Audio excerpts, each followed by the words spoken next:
आज की जो हेडिंग बच्चों, उससे हम लोग समझेंगे प्रकाश का परावर्तन। ध्यान से देखो, परावर्तन के नियम, इसी को हम यहाँ से बोला जाता है, चाहे प्रकाश के परावर्तन के नियम बोलो, चाहे परावर्तन के नियम बोलो, कि परावर्तन के कितने नियम हैं।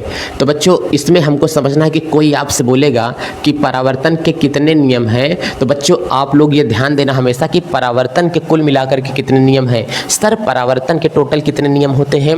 2 नियम होते हैं। 2 के बाद कोई तीसरा नियम इसका नहीं होता है, प्रकाश का परावर्तन। सर केवल 2 ही नियम होते हैं? हमने कहा हाँ भाई हाँ, केवल प्रकाश के परावर्तन के कितने नियम होते हैं? सर 2 नियम होते हैं। हमने कहा कौन कौन से नियम होते हैं? कहते प्रकाश के परावर्तन का प्रथम नियम और द्वितीय नियम। कितने नियम होते हैं? प्रकाश के परावर्तन के प्रथम नियम और कौन सा होता है? द्वितीय नियम। तो सर इसके पहले नियम को हम लोग समझते हैं। पहला नियम तो बच्चों यहाँ से जो होता है, इसे हम लोग कहते हैं प्रथम नियम। इतना ऐसे याद करते जाना, तभी आपको याद होगा प्रथम नियम। और दूसरा बच्चों यहाँ से हम लोग बोल करके चलेंगे कि क्या होता है, तो बच्चों इसे कहते हैं कि ये वाला हमारे पास में द्वितीय नियम है। तो प्रकाश के परावर्तन का प्रथम नियम और प्रकाश के परावर्तन का द्वितीय नियम। समझ में आया?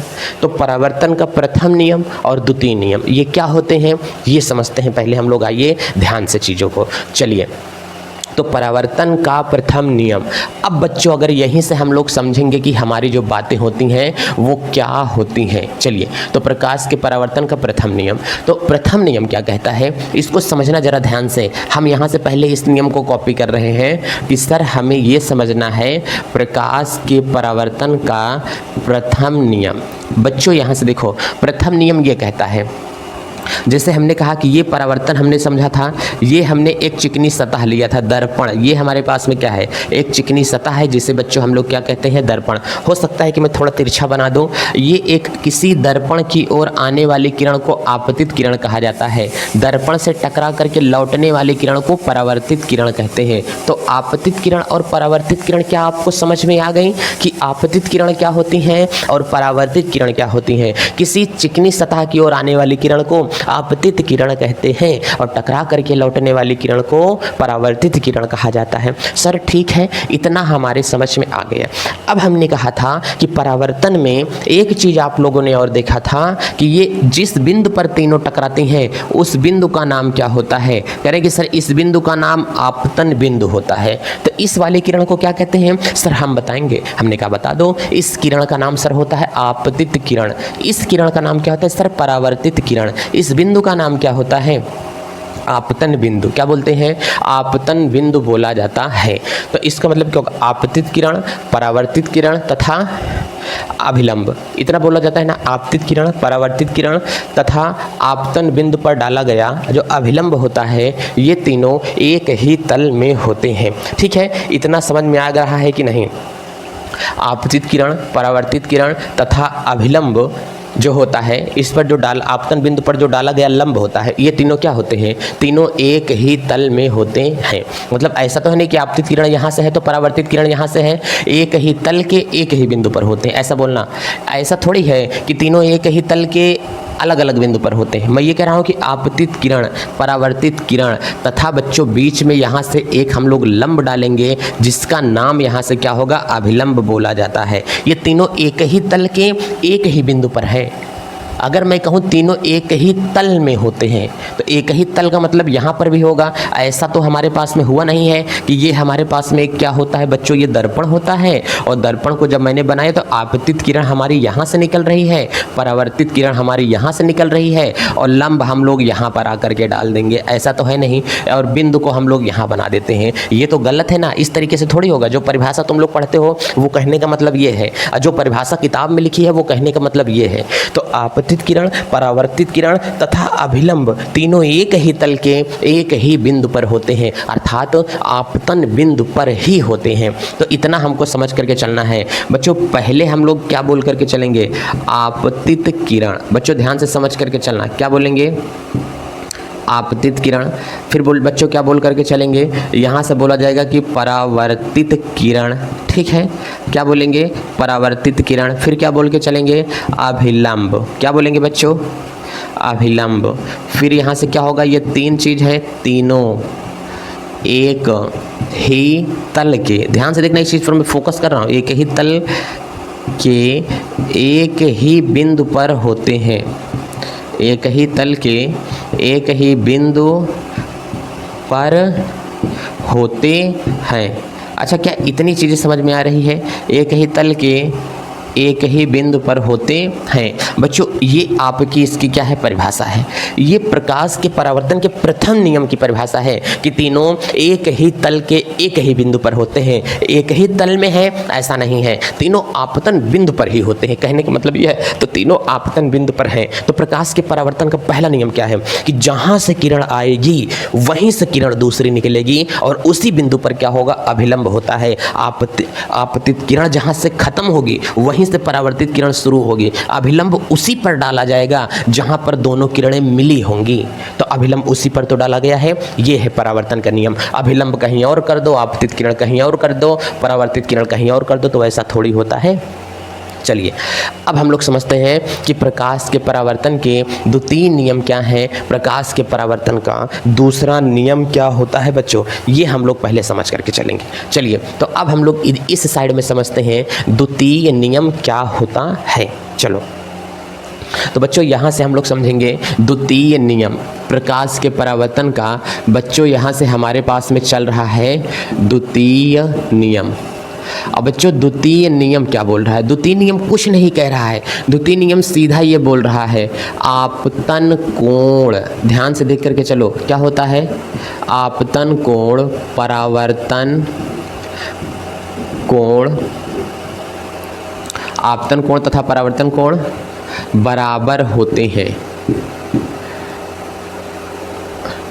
क्या होते हैं? आपतन कोण तथा परावर्तन कोण बराबर होते हैं। चलिए सर इतनी बातें हमने भी बता दिया कि सर आपतन कोण परावर्तन कोण के बराबर होता है। मतलब देखो आपतन कोण का मतलब क्या है, यहाँ पर जो बनने वाला एंगल होगा इसे क्या बोलेंगे आई, और यहाँ पर जो बनने वाला एंगल होगा इसे क्या बोलेंगे आर। जितनी जगह ये लेगा उतनी जगह ये लेगा, मतलब आपतन कोण और परावर्तन कोण के मान आपस में क्या है, बराबर हैं। अगर मैं किरण को, ध्यान से देखना, ये मैं अभिलंब बना देता हूँ बच्चों, अगर मैंने ये इसका अभिलंब बना दिया, अब बताओ जो मैंने यहाँ से अभिलंब बनाया, अगर मैं किरण को ज़्यादा झुका के डालूंगा तो ये ज़्यादा झुक करके जाएगी, तो भी तो दोनों कोण देखो बराबर बना है। अगर मैं इसी किरण को ज़्यादा उठा करके डालूंगा तो ज़्यादा उठा करके चली जाएगी, और कम उठा के डालूंगा तो और कम उठा करके चली जाएगी। इसका मतलब जितना कोण यहाँ बनेगा उतना ही कोण वहाँ बनेगा, हमेशा फिक्स है। समझ में रहना, हमेशा ये बात क्या है, फिक्स होती है। तो आपतन कोण परावर्तन कोण की हमेशा क्या होगा बच्चों, बराबर होता है। हर कंडीशन में आपतन कोण परावर्तन कोण की क्या होगा, बराबर होगा। इसलिए आपतन कोण को हमेशा पूरा लिख करके हम लोग चलेंगे, साइन आई बराबर बच्चों क्या होता है, साइन आर होता है। इसलिए कोण आई बराबर कोण क्या होगा, आर यहाँ से होगा। इस वाले कोण को बच्चों क्या बोलते हैं, आपतन कोण। क्या बोल करके चलेंगे, इस कोण का जो नाम होगा आपतन कोण, हमेशा जो होता है बच्चों बराबर होता है किसके, परावर्तन कोण के बराबर होगा। इतनी बातें हमेशा आपको ध्यान देनी है कि आपतन कोण परावर्तन कोण के बराबर होता है। अच्छा आपतन कोण परावर्तन कोण के बराबर होता है, इसका मतलब क्या है सर, समझ नहीं आए। हमने कहा ना, जैसे तुम किसी से, कोई शीशा यहाँ पर है, ध्यान से देखो, हमने कहा कि अगर ये कोई मिरर यहाँ पर रखा हुआ है, कोई शीशा यहाँ पर रखा हुआ है, ये शीशे में मैंने फ्रेमिंग कर दिया। अब बताओ जब शीशे में हम लोग यहाँ से फ्रेमिंग करके बैठे हुए हैं तो बहुत से लोग कार चलाते समय यहाँ पर, ये देखो एक चांडाल अगर यहाँ पर बैठी होगी, ठीक है, देखो अगर कोई चांडाल यहाँ पर है, अब ये लड़की है, अब हमने कहा कि ये एक लड़का है जो कि गाड़ी चला रहा है। अब मान लेते हैं कि ये लड़का कार में गाड़ी चला रहा है। अब ये शीशे को इस तरीके से सेटिंग कर लेता है कि ये शीशे में इधर से देखेगा, ध्यान से देखना, ये शीशा थोड़ा हमको नीचे करना पड़ेगा, शीशा हम थोड़ा सा नीचे बना लेते हैं। अब बताओ ये यहाँ पर जो शीशा रखा हुआ है, अब इस शीशे में बच्चों ये क्या करेगा, सेटिंग कर लेगा। शीशा जब इस लड़की के चेहरे पर ये फिक्स करेगा, ये इधर से देखेगा लड़की को, लड़की इसको देखेगी इधर से। ये देख रहा है इसको, यहो देख रहे हैं ये पगलिया इसको, इधर से इधर देख रहे हैं, दो के दोनों। आप कार में बैठने वाले लोग एक दूसरे का संदेह ही नहीं कर पाते हैं। जब कार में बैठने वाले लोग एक दूसरे का संदेह नहीं कर पाएंगे, इसका मतलब दोनों में बराबर परावर्तन चल रहा है। और जो बराबर परावर्तन चल रहा है बच्चों, उसे हम लोग बोलेंगे, यहाँ पर बीच में अभिलंब डाल दिए, इसे बोल दिए आपतन कोण, इसे बोल दिए परावर्तन कोण, हमने बोल दिया। तो बच्चों आपतन कोण परावर्तन कोण के बराबर होता है। क्या होता है? आपतन कोण परावर्तन कोण के बराबर होता है। पूछे इनसे, कोई पूछेगा शीशा का है सेठ है, तो भाई साहब झूठ बोल देंगे। कोई अपनी असलियत बताएगा क्या कि क्या है क्या नहीं है? ठीक है, तो बस यही इतनी बातें हमारे पास में होती हैं। तो एक बात तो हमको ये समझ में आ गई कि चलिए सर ठीक है, तो यहाँ पर जो नियम लागू हो रहा है वो नियम कौन सा है? सर ये परावर्तन कोण का नियम लागू हो रहा है, इसमें और कोई दूसरा नियम चलने वाला नहीं है। हमने कहा ठीक है, अगर इसमें कोई दूसरा नियम नहीं चल रहा है तो सही बात है, आपतन कोण परावर्तन कोण के सदैव बराबर होता है। इतना आपको हमेशा बोल करके चलना है। अगर सर आई बराबर क्या होगा? 40 डिग्री होगा, तो सर ये भी क्या होगा? 40 डिग्री होगा। आई बराबर सर अगर 45 डिग्री होगा, तो ये भी सर क्या होगा? 45 डिग्री होगा। अगर मैंने कह दिया एक आपतन कोण का मान 60 डिग्री है, बताओ परावर्तन कोण क्या होगा? कहें सर 60 डिग्री, क्योंकि आपने बताया कि अगर ये बराबर है तो ये भी क्या है? बराबर। अगर किसी हमने कहा कि एक महिला और पुरुष आपस में बराबर है, एक हस्बैंड और वाइफ की लंबाई आपस में बराबर है। यदि महिला 5 फुट की है तो बताओ पुरुष कितने फुट का है? कहें सर 5 फीट का है पुरुष भी। हमने कहा उस पुरुष की लंबाई 5 फीट 2 इंच है, तो बताओ महिला की लंबाई क्या है? सर 5 फीट 2 इंच भी है। बात समझ में नहीं? तो मतलब अगर बता दिया जाए कि दोनों बराबर है, इक्वल है, लेकिन एक का मान दे दे तो दूसरा का तो आ ही जाएगा ना, इसमें कौन सी नई बात है ज़्यादा? कहें सर ठीक है, हम लोग समझ गए। तो आज इस प्रश्नावली के अंदर हम शीशे में किसी एक दूसरे को देख क्यों पाते हैं? किस नियम के द्वारा देख पाते हैं? तो सर परावर्तन का दूसरा नियम लागू होता है। किसका नियम? परावर्तन के सेकंड नियम के द्वारा हम लोग शीशे में किसी को देख पाते हैं। अगर किसी को शीशे में हम देख रहे हैं तो हमको भी वो शीशे में देख रहा है, इस बात की वो गारंटी है। बात सुन मेरे ना, हम उसका जो पार्ट शीशे में उस बंदे का हमको दिखाई दे रहा है, वही पार्ट हमें भी उस बंदे का शीशे में क्या हो रहा है? दिखाई दे रहा है। बस सुन मेरे ने, एक मूवी देखते हो, साउथ की मूवी होती है, पिन कमेंट में करना कि कौन सा मैं सीन बता रहा हूँ, तुम मूवी का नाम कमेंट पे बताना। हीरो दुपहिया पे बैठा रहता है और हीरोइन ऑटो रिक्शा में बैठी रहती है, और वो जो शीशा लेता है, शीशे में क्या करता है? हीरोइन को छेड़ देता है और वो चली जाती है, कहती है कि तुमने मुझको छेड़ा। तो ऐसा क्या है? तो वही कौन सी मूवी है ये बताना है आप लोगों को। तो बस इतना हमको ये करना है। कहीं कहीं शॉर्ट वीडियो आप लोग देखे होंगे, हो सकता है कि आपको पता भी हो ना भी पता हो, तो इससे ये मत कहना कि सर आपकी वीडियो देखने के लिए हम लोग चले आप पहले मूवी देखें फिर हम आप लोगों से आपकी वीडियो देखा करें। नहीं आता है तो कोई बात नहीं, ठीक है। तो ये है परावर्तन का नियम। इस परावर्तन के नियम को अच्छे तरीके से समझे रहना, इसमें कोई दिक्कत आपको नहीं होगी, ना तो आपको कोई परेशानी होगी, ठीक है बच्चों। ये है परावर्तन का नियम। अब समझते हैं हम लोग थोड़ा सा कि परावर्तन के नियम में उत्क्रमणीयता का सिद्धांत क्या होता है और इसे किस तरीके से हम लोग क्या कर सकते हैं, समझ सकते हैं। तो सर चलिए प्रकाश के परावर्तन में उत्क्रमणीयता का सिद्धांत समझते हैं कि ये क्या होगा। ये बच्चों बहुत अच्छे से इसको कॉपी कर लेना, ये बहुत ज़्यादा आप लोगों के लिए काम और हेल्पफुल होने वाली है। तो अब समझते हैं उत्क्रमणीयता का सिद्धांत क्या होता है। चलिए बच्चों, उत्क्रमणीयता का सिद्धांत क्या होता है इसे पहले समझना है। उत्क्रमणीयता का सिद्धांत क्या होता है पहले इसको हम लोग समझेंगे। जैसे एक बात हमको समझ में, मैं पहले एक उदाहरण दे देता हूँ, फिर हम लोग यहाँ से समझेंगे कि क्या होगा। तो उत्क्रमणीयता का सिद्धांत बच्चों, ये नाम में ही समझ में आ रहा है कि चीज़ें रिवर्स हो जा रही हैं। क्या हो जा रही हैं बच्चों? रिवर्स हो जा रही हैं। रिवर्स का मतलब क्या होता है? चलिए सर आप ही समझाइए, क्योंकि हम लोगों के बात समझ में तो रिवर्स से क्या होता है ये नहीं समझ में आ रहा। रिवर्स का मतलब क्या होता है पहले ध्यान से देखो, एक बात समझ में आ रही है। पहले एक मैं कहानी बता देता हूँ, फिर उस कहानी के द्वारा आपको चीज़ें समझ में आ जाएंगी। पहले जब हम लोग घर में छोटे रहते थे तो मम्मी पापा, अभी भी आप लोग छोटे हो, हम तो अपने से कंपेयर कर देते हैं आपका, मम्मी पापा की जब लड़ाई हुआ करती थी आपस में, तो बच्चों उस लड़ाई में न तो मम्मी मुंह फुला करके बैठ जाती थी, उधर पापा मुंह फुला करके बैठ जाते थे। और जब दोनों लोग अपना मुंह फुला करके बैठ गए हैं तो मम्मी को खाना बनाना हुआ तो कहते हैं कि खाना क्या बनाए, जाओ पापा से पूछ करके आओ। तो बीच में मोहरा कौन बना? मैं गया पापा से पूछ के आया, फिर पापा ने हमको धक्का मारा तो गए हम मम्मी के पास, मम्मी ने धक्का मारा तो गए पापा के पास। मतलब इधर से धक्का खाएं तो उधर चले जाएं, उधर से धक्का खाएं तो इधर चले जाएं, इधर से धक्का खाएं तो उधर चले जाएं। यही क्या है? उत्क्रमणीयता का सिद्धांत मेरे पे लागू हो रहा है। तो इसका मतलब जब प्रकाश किसी चिकनी सतह से आता है, ध्यान से देख करके चलना, जब प्रकाश किसी चिकनी सतह से आता है, हमने कहा कि यहाँ पर एक शीशा रख दो, देखो यहाँ पर एक शीशा रख दो, और जब तुमने यहाँ पर शीशा रखा, इधर से आने वाली प्रकाश की किरण यहाँ पर आई, टकरा करके यहाँ से प्रकाश की किरण क्या हो गई, इस दिशा में चली गई, तो हमने कहा कि प्रकाश का परावर्तन हो गया। यहीं पर तुम कोई और एक चिकना शीशा लगा दो, एक दर्पण लगा दो, तो यहाँ से यह किरण टकरा करके फिर इधर से लौट आएगी और इधर ही दिशा में क्या होगी, चली जाएगी। इसे कहते हैं प्रकाश के उत्क्रमणीयता का सिद्धांत।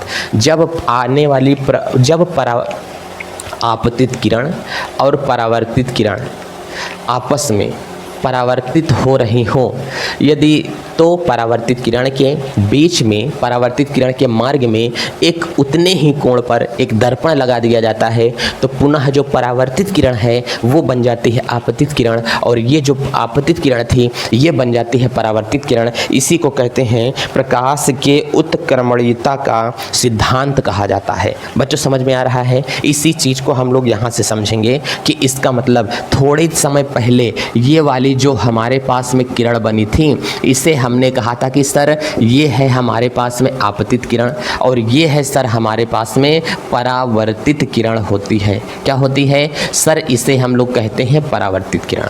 लेकिन दर्पण से टकराने के बाद में सर ये वाली जो किरण बन गई है इसे कहेंगे सर आपतित किरण, और ये वाली जो किरण बन गई है सर इसे कहते हैं परावर्तित किरण कहा जाता है। हमने कहा ठीक है, कोई बात नहीं। उत्क्रमणीयता का सिद्धांत, बच्चों ध्यान से देखना, उत्क्रमणीयता का सिद्धांत।